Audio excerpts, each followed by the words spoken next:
bem-vindo, seja bem-vindas ao programa Viajando com Inglês. Aqui você vai aprender a cada semana aspectos culturais de diversos países para você se virar em viagens internacionais, mesmo tendo nenhum ou pouco conhecimento da língua inglesa.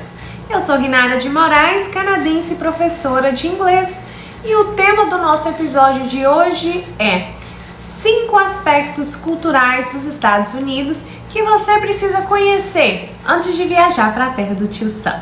Vamos lá? E a primeira questão que a gente vai abordar aqui hoje é: existem muitas diferenças culturais entre o Brasil e os Estados Unidos? Bom, a cultura é um fator que é importantíssimo, independente do país ao qual você esteja viajando.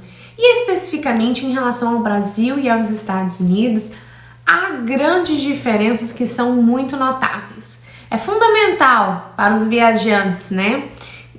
Independente do seu motivo ou destino que você esteja indo, que você conheça antecipadamente todas as diferenças culturais ou as maiorias para evitar passar por transtornos. E uma dica aqui na hora de viajar é sempre, pessoal, buscar um pouco sobre o seu destino antes de ir, lembrando que cada lugar possui a sua peculiaridade. Então, neste momento você também aproveita para, além de curtir o país e essa nova cultura, para praticar o seu inglês sem medo de ser feliz. E algumas das questões que eu vou abordar aqui com vocês mais à frente de diferenças culturais é a respeito de alimentação, leis em gerais, horários de festa, etiqueta nos Estados Unidos e tratamento por nome. E por que é tão importante considerar essas diferenças culturais entre o Brasil e os Estados Unidos? Bom, pessoal, a cultura é um fator que é extremamente importante para qualquer país. Cada país, como eu já disse aqui antes em outros vídeos, tem as suas peculiaridades e influências, e essas precisam ser respeitadas pelos turistas e imigrantes. Bom, e para não passar vergonha e se sentir desconfortável ou até mesmo ofender cidadãos norte-americanos, é essencial que você saiba o básico sobre as diferenças de costume do país. Algo que pode ser normal e corriqueiro para gente aqui no Brasil pode ser um crime ou implicar em coisas muito maiores para as pessoas nos Estados Unidos, pode soar como rude, enfim, podem ter aí diversas implicações que eu acho que ninguém gostaria de passar ou até mesmo ser pego de surpresa, né? Então, vale a pena você estar preparado para realizar a sua viagem e evitar passar por momentos constrangedores, afinal ninguém quer passar por isso, né? Bom, pessoal, e a primeira diferença cultural que eu vou trazer aqui hoje para vocês em relação ao Brasil e Estados Unidos é no tocante à alimentação / comida entre o Brasil e os Estados Unidos. Essa para mim é uma diferença que a gente sempre vai ter, independente do país que a gente estiver fazendo a análise. Porque a nossa alimentação aqui no Brasil, ela é única e é difícil a gente encontrar um país ao qual a gente assemelha aí a nossa alimentação. Mas bom, vamos direto ao ponto para fazer a nossa comparação entre o Brasil e os Estados Unidos. A alimentação nos Estados Unidos, muitas vezes, ela é regrada sobre o fast food, né? Que são aquelas comidas rápidas e não necessariamente quer dizer que são junk foods. Às vezes é uma salada que já está pronta, ou uma alimentação que já é pré-preparada, ou até mesmo o junk food, né? Os hambúrgueres, as pizzas que a gente vê por aí nos filmes, é uma realidade dos Estados Unidos.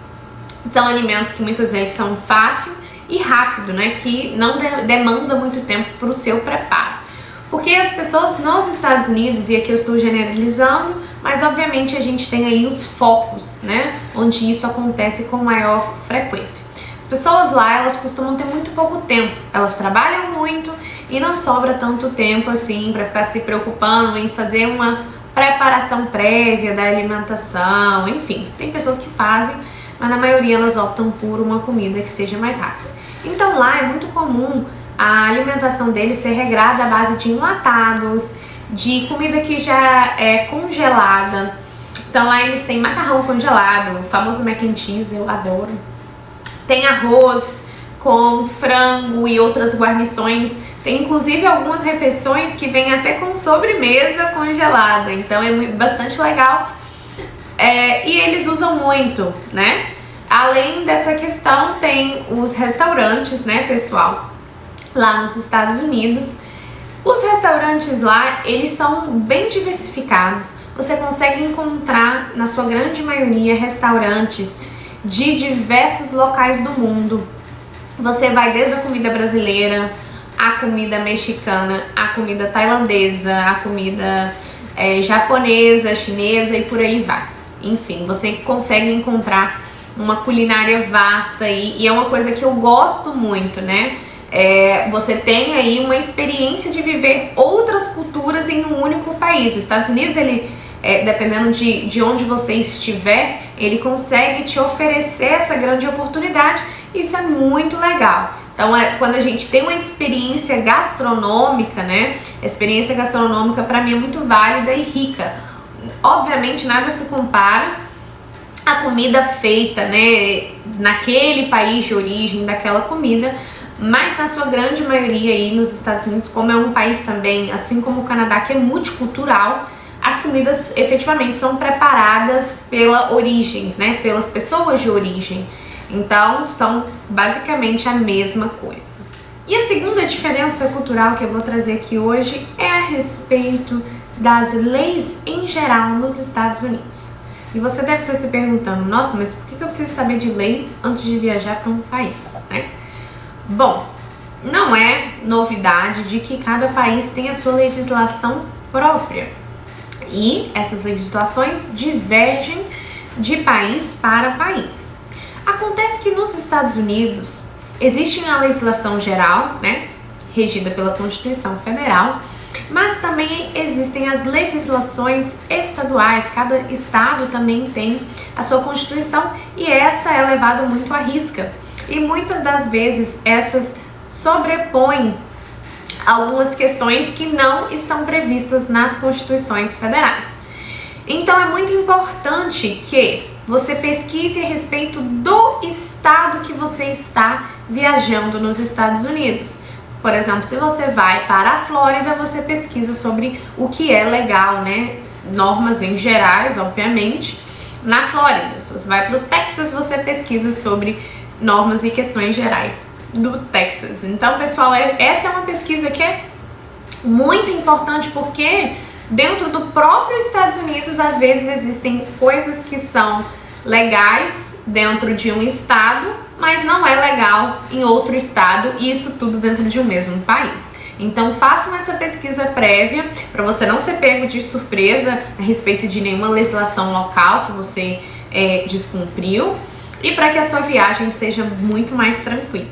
A terceira diferença cultural que eu vou trazer aqui a respeito dos Estados Unidos é em relação à bebida alcoólica. E aí a gente tem diversas questões aqui para tratar sobre esse tema. A primeira questão de bebida alcoólica nos Estados Unidos é em relação à maioridade, né? A nossa maioridade aqui no Brasil é aos 18 anos, então quando você completa 18, você está livre aí para ingerir bebida alcoólica. Nos Estados Unidos existem diversos tipos de maioridade, então você tem uma maioridade para poder dirigir, você tem uma maioridade, por exemplo, para ingerir bebida alcoólica, e essa é de 21 anos. Então só se você for 21 anos ou mais que você pode aí ter acesso e ingestão de bebidas alcoólicas legalmente falando. E além dessa questão da idade, né, para ingestão de bebida alcoólica, existem também a questão de onde você pode ingerir bebidas alcoólicas. Aqui no Brasil é muito comum a gente pegar bebida alcoólica, sair bebendo pela rua, né? Enfim, fazer movimentos na rua e estar ingerindo bebida alcoólica. E isso lá, em diversos lugares, é proibido. Você não pode ingerir bebida alcoólica na rua. Então isso é muito importante você saber. Existem os locais específicos onde você pode ingerir bebida alcoólica, então fiquem atentos a isso, porque isso é aí até mesmo uma diferença de legislação entre o Brasil e os Estados Unidos. E a quarta diferença cultural entre o Brasil e os Estados Unidos é em relação aos horários de funcionamento dos nightclubs, né? Ou seja, das boates, aí, ou casa noturnas. Existe uma diferença, pessoal, porque lá há uma limitação de horário, né? Normalmente isso pode variar, mas normalmente vai até umas 2h da manhã aí as festas em locais públicos, né? E daí é uma grande diferença pra gente aqui do Brasil, porque aqui no Brasil as festas costumam ir, a gente brinca até o dia amanhecer, né? E é uma coisa que lá é muito específico e rigoroso em relação ao horário de funcionamento desses bares noturnos, né? Então você pode estranhar, né, ao ir pra noitada até essa limitação de horário. E a quinta e última diferença cultural entre Brasil e Estados Unidos que eu vou trazer aqui hoje pra vocês é em relação à etiqueta, formas de tratamento ou tratamento por nome também. Bom, os Estados Unidos, assim como o Canadá, existem aí um certo modo de tratamento. As pessoas lá costumam ser mais cordiais, né? Elas são mais diretas ao ponto e não são tão calorosas como somos aqui no Brasil, né? Isso não é novidade também. Aqui é uma das coisas que as pessoas mais falam quando a gente vai pra fora, é que adoram a nossa energia e a nossa forma de ser. Mas, bom, lá nos Estados Unidos as pessoas tendem a ser mais, entre aspas, secas, né? Umas com as outras, elas vão direto ao ponto, não estende muito assunto, não fica muito sabe, de agarração, de muito abraço, de afeto, como a gente tem aqui. E existem também formas de tratamento. A questão que eu tô trazendo aqui é por conta de hotéis, né? É muito comum lá nos Estados Unidos as pessoas abordarem, né, de uma forma mais, de um trato, né, mais cordial, de chamar a pessoa pelo sobrenome ao invés de chamar pelo nome. Então, por exemplo, se eu estou hospedada num hotel, eles podem me chamar de Demarais ao invés de me chamar de Renara. Então, isso é uma questão que você pode estranhar a princípio e você pode não se identificar naquele primeiro momento. Então, e tanto é que em documentos oficiais, né, o sobrenome ele vem primeiro e depois vem o seu primeiro nome. Então fiquem atentos aí também, às vezes até mesmo dentro do aeroporto, não sei, pode acontecer alguma situação e chamar pelo sobrenome primeiro e depois o primeiro nome.